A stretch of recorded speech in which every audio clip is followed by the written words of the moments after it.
Everybody, Wendy Sellers here in JC. We are talking about AI in the workplace, the risks and the rewards. Amazing risks and tons of rewards. And I actually got a real quick story for you if you're down for it. Go for it. All right, look, I was in the broadcast industry for a very extended period of time. And when I go back to like the year 2000, 2002, in that range, early 2000s, we were going through a digital transition. We were moving technology from what was a manual task to something that was much, much more automated. And the interesting thing here is people that were television engineers were so concerned as master control operators and people in between that they were going to lose their jobs. And many people did due to poor managerial choices. But the smart people, and I had the blessed opportunity to consult with many of them, took those people that had those specific skills, knowledge, and abilities on what it takes to manually perform the task. They invested in their people, they retooled them, and put them in charge of the automation. So it always had that human presence, and they were much more successful than the companies that just cut the people and let that knowledge walk out the door. Right. I mean, you need to understand what your technology system does, how it does it. So specifically related to HR, recruiting, if you're doing analytics on, performance management, or, how long does it take people to be fully trained? You need to understand this robot, this technology system.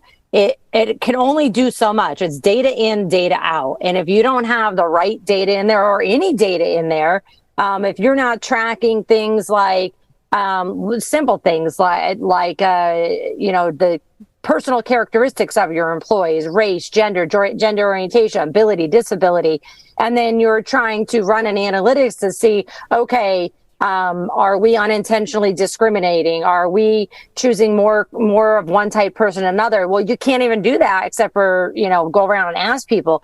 What I found is once you're in an organization, so let's just say, I go and I start a new job today. They ask me for all these forms and everything, all this information. I put all this stuff usually on a piece of paper or now in technology.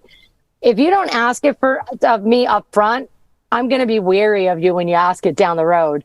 When you ask it like 3 months down the road or 3 years down the road, like, hey, we'd like to now know your marital status or your gender orientation. It's like, what? Oh, why? Right. So for many of you that are listening, you may not have this information because you just didn't think of it at that time and you only had a payroll system and it didn't ask for that information. So when you're now going to gather this data to really do analysis on bias and discrimination, you have to train the team doing it.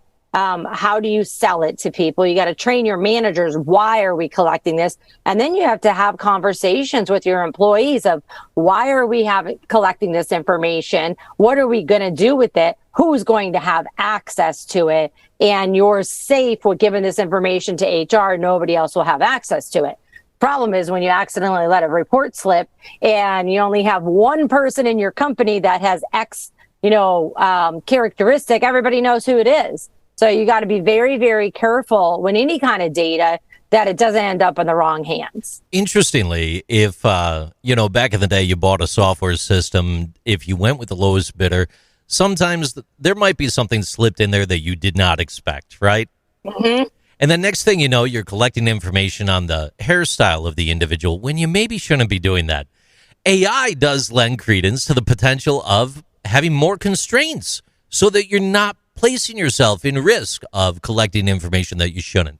Look, businesses that see how important this change is and act on it first, they're going to be in a very good position. Even more so because AI systems like ChatGPT, it's just the first of many similar chatbots that are going to soon be available. Google's investing $10 million.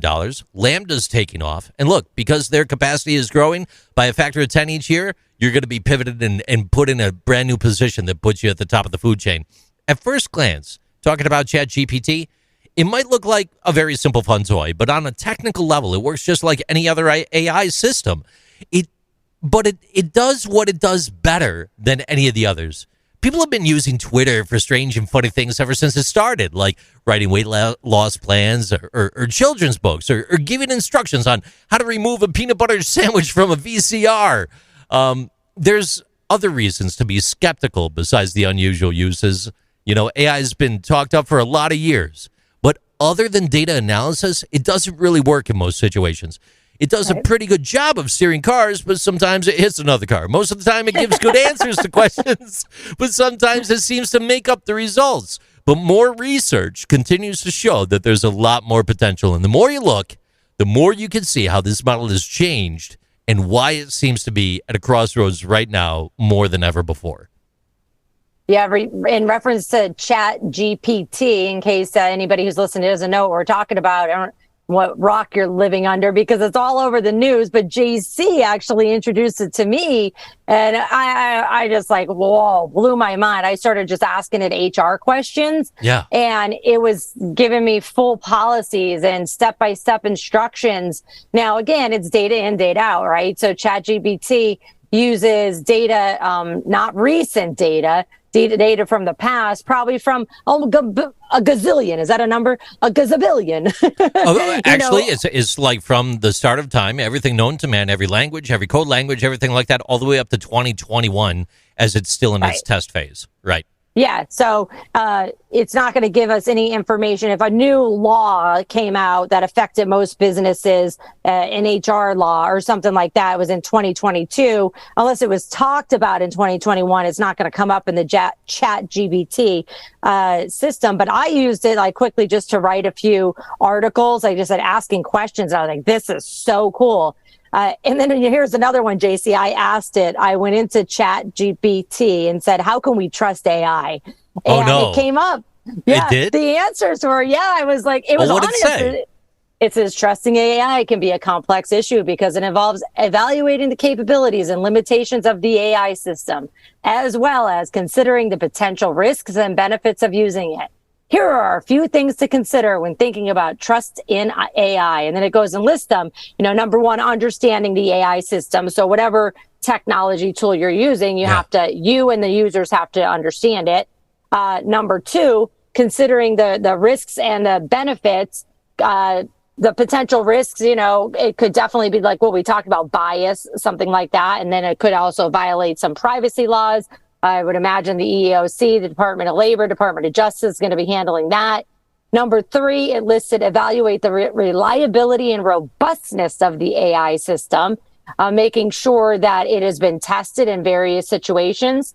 Number four, establish clear guidelines and oversight. And this is where I say, hey, have a human involved. And number five, keep learning because the AI technology is going to continue to change.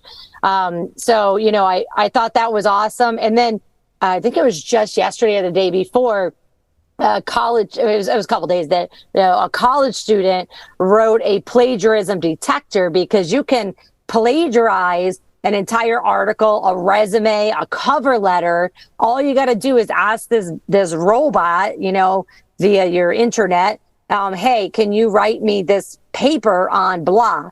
And it does. And I told you, JC, then I wrote a few things and then ran it through plagiarism checkers. Yeah. And it came up as 0 plagiarism. And I'm like, how can that be? I did not write that. Right. Like that was taken from not my mind. So a college student just wrote a plagiarizing detector. So like you just said, AI is going to keep going and going and going. And for credit there, that's Edward Tien. He's a 22-year-old senior at Princeton University, and he created an app that can detect whether the text was written specifically by ChatGPT, that viral chatbot that we keep talking about that's raising concerns for potential unethical uses, specifically in academia in this instance. I want to talk a little bit more about AI and recruiting when we come right back in episode 3.